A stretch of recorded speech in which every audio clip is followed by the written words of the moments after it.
This is 7National News. Here are the headlines. UAE President named Humanitarian Personality of the Year 2010 to 2011. Dubai outsourcing industry forecast at $1 billion by 2016. And Nadal beats Federer to win French Open title.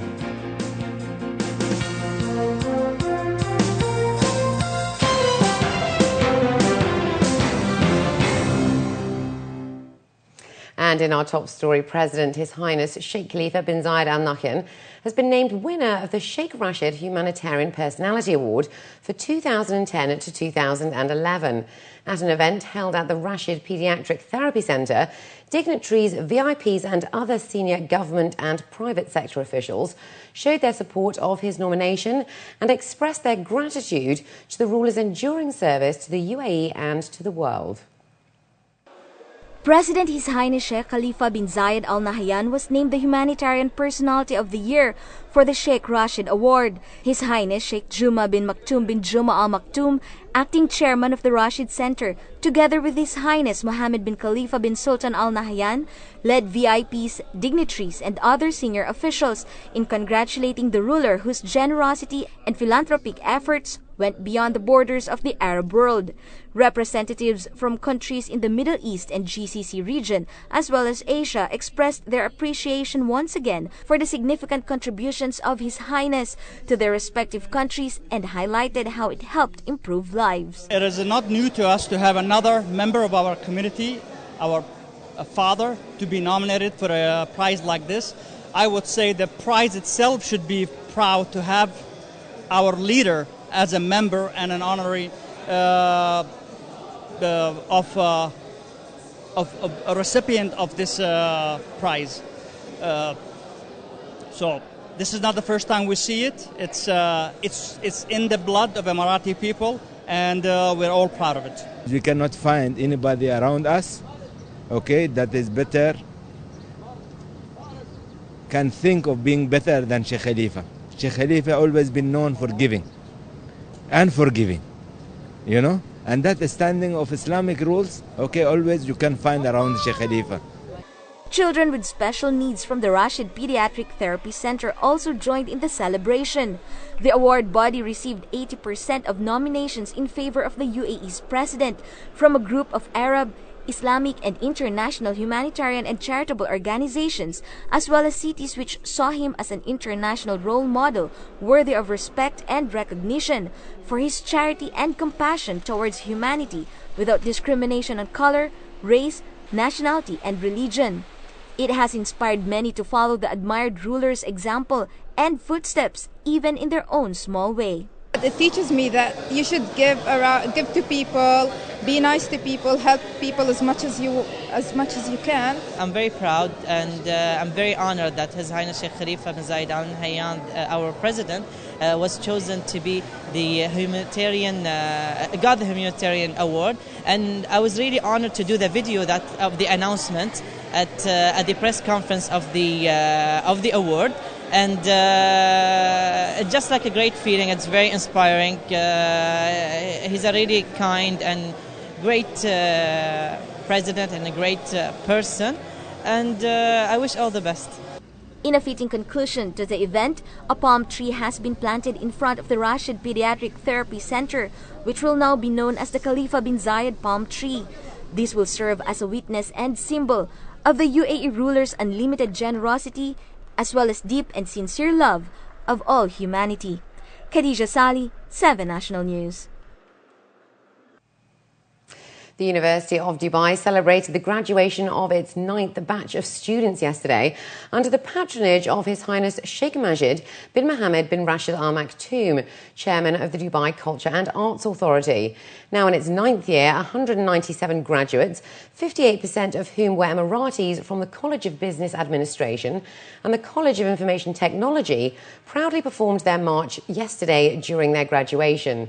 His Excellency Abdul Rahman Saif Al Ghurair, chairman of the Dubai Chamber of Commerce and Industry, along with Mr. Majid Hamad Rama Al Shamsi, chairman of the UD Board of Trustees, and Dr. Omar Hefni, president of the University of Dubai, presented the degrees to the graduates. Educators say seeing these young men and women fulfill this part of their education is a promise of a better and brighter future for them as well as the UAE. Dr. Hefni, the university's president, also said he is confident that this year's graduates will secure immediate placement in the country's labour market. Our main mission is to contribute to the economic growth and development of the country. We emphasize more the human resources development element. We provide graduates to the business community and to the government community also in competition with other universities. Our graduates are the only graduates in the country that graduate with 2.25 grade point average. This gives them an edge to the employers when they are looking for new hires to their organizations. At a media roundtable today, the Dubai Outsource Zone, in partnership with Frost & Sullivan, revealed industry prospects and key figures with regards to the outsourcing opportunities in the MENA region. The Dubai Outsource Zone, which was established in 2004 by Dubai Internet City Tecom, has proven to be a key strategic base for emerging markets and neighbouring countries. Services which include, amongst others, knowledge and legal process outsourcing activities to research and development are currently being outsourced from Dubai. According to reports, the zone's activities span from the Middle East and India to the Commonwealth of Independent States, covering almost 3 billion people with a GDP of more than $10 trillion US. The MENA region is growing at a pace maybe higher than other mature regions like Europe and US, and I think the opportunity in the coming period with of course the dynamic and changes that happen not only globally but even in the region. I think Dubai is shining as a place for stability. The UAE's market forecast at a compound annual growth rate is estimated at $1 billion in 2016. Officials say that Dubai's vision in outsourcing trends is likely to shift towards healthcare, education and asset management, with an ongoing focus on finance and accounts. The UAE is the largest outsourcing market in the MENA after Egypt, with Jordan proving to be a strong recent player.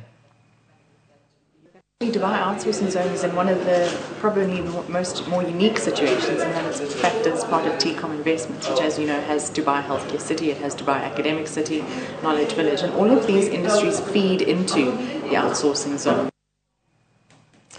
Up to 1,700 professional pilots are needed per year to fuel the growing demand of fleets in the Gulf.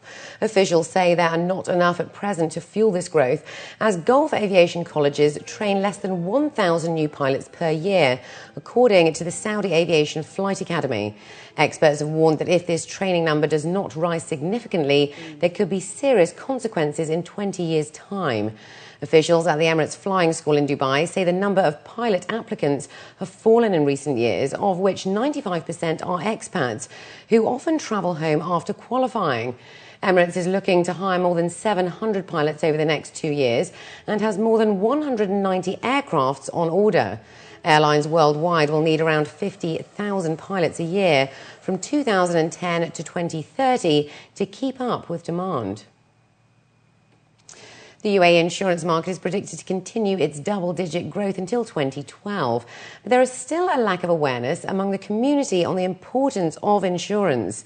Significant steps have been taken by the government to regulate the industry, but key challenges such as competition still persist. Laura Sexton has this report.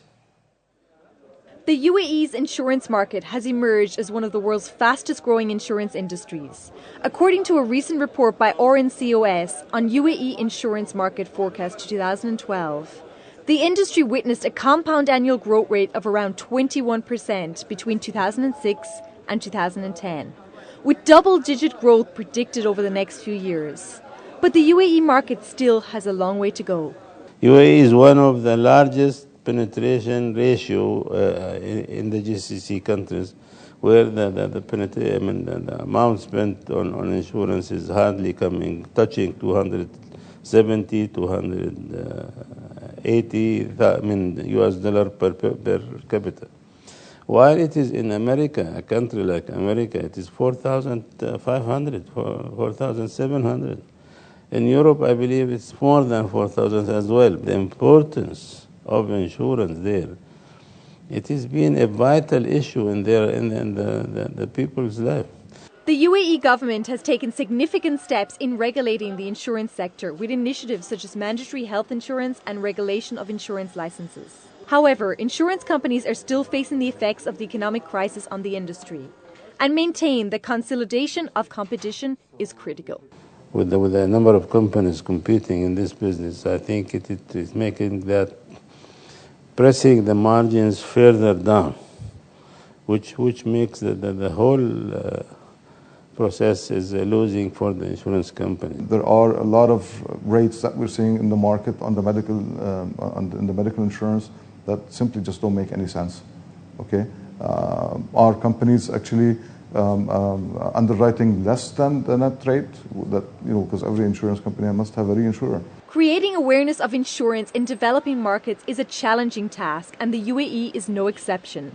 Corporations and individuals here still need to be educated on the need to protect their assets. The awareness about insurance is way behind, because whether they are reluctant to spend towards this, or they are not, again, properly equipped as infrastructure-wise or people-wise or knowledge-wise. Islamic insurance, known as takaful, is a sector that cannot be ignored, with the global takaful market expected to touch $12 billion this year, according to Ernst & Young. And the UAE has the largest penetration of takaful insurance in the Gulf. The takaful system is one that is based on mutual cooperation, where all contributions are pooled together, with those members who suffer a loss compensated and any surplus refunded to non-suffering participants. We have non-Arabs, non-Muslims in the takaful. I think, like, you look into any conventional insurance company in terms of their reputation, in terms of who their reinsurers are, what are their products, okay, how do they invest them, you look at the policy terms and conditions, okay, if you do all that, you would probably see that, you know, we are equal, if not better. It is important to look at insurance as not only offering protection, but as an investment that gives peace of mind and stability to all. Lourdes Sexton, 7National News. And in international news, German-grown bean sprouts could be the source of the deadly E. coli outbreak that has killed 22 people, made more than 2,000 ill, and struck fear into consumers across Europe, according to officials. The Lower Saxony State Agriculture Minister, Gert Lindemann, said at a news conference investigators had traced the rare, highly toxic strain of the bacteria to a farm 70 kilometres south of Hamburg. Coming after 3 weeks of mysterious deaths and widespread consumer fears linked to the rare strain of E. coli, officials said there appeared to be clear links between vegetables from the farm and food eaten by some victims. As well as bean sprouts, mung bean sprouts, radish sprouts and arugula sprouts from the farm could be connected to the outbreak. Spanish farmers say lost sales have cost them €200 million a week after a German official said Spanish cucumbers might have been the source. The crisis could put 70,000 people out of work in Spain, which already has the highest unemployment rate in the EU. Hundreds of people in North and South Dakota were ordered to evacuate areas along the swollen Missouri River on Sunday as federal officials stepped up water releases to relieve pressure on 6 reservoirs. Heavy rains, coupled with a deep melting snowpack, have swelled Missouri River reservoirs from Montana through South Dakota to near capacity. Residents in Nebraska, Iowa and Missouri also were braced for widespread flooding. The Army Corps of Engineers increased the flow through the Ohad Dam above Pierre, South Dakota's capital, throughout the weekend. The river level is expected to rise about 1.2 metres as releases accelerate to maximum planned levels by Tuesday. And up next, we have the day's business news, so stay with us.